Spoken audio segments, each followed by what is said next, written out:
Prenant la parole, Nita Dearpal Singh, ancienne parlementaire, a mis en garde contre certaines propositions de réforme. Selon elle, certaines formules envisagées risquent de faire basculer le pays d'un rule-based system vers un système davantage discrétionnaire.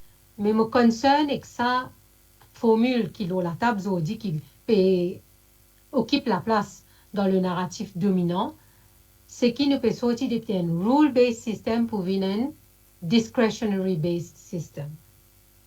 C'est-à-dire qu'il nous donne pouvoir arbitraire, pouvoir discrétionnaire dans la main du monde, et je peux expliquer ça un petit peu plus dans un petit moment. Puisqu'il nous peut cause aux démocraties vivantes, je propose qu'il nous prend en compte ce qui peut dérouler en pratique aujourd'hui. Parce est-ce qu'il vraiment nous pourrait une démocratie vivante quand nous ajoutons 20 députés dans ce qui peut dérouler aujourd'hui dans la pratique?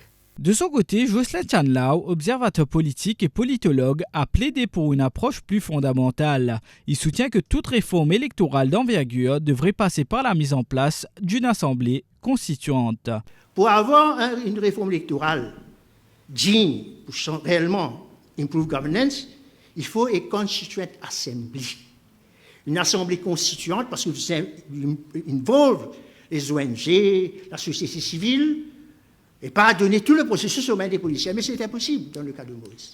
Pour Rabin Budgen, observateur politique et ancien rédacteur en chef, l'accent doit être mis sur l'encadrement des dépenses électorales. Il estime qu'une réforme crédible ne peut faire l'impasse sur un plafonnement strict et transparent des fonds engagés lors des campagnes électorales. Le plafonnement des dons.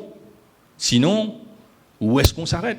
Qu'est-ce qui est acceptable? Est-ce que 100 millions, c'est OK parce que c'est une multinationale qui vaut 500 milliards de dollars, qui vous donne 100 millions de roupies? Fine, pas de problème.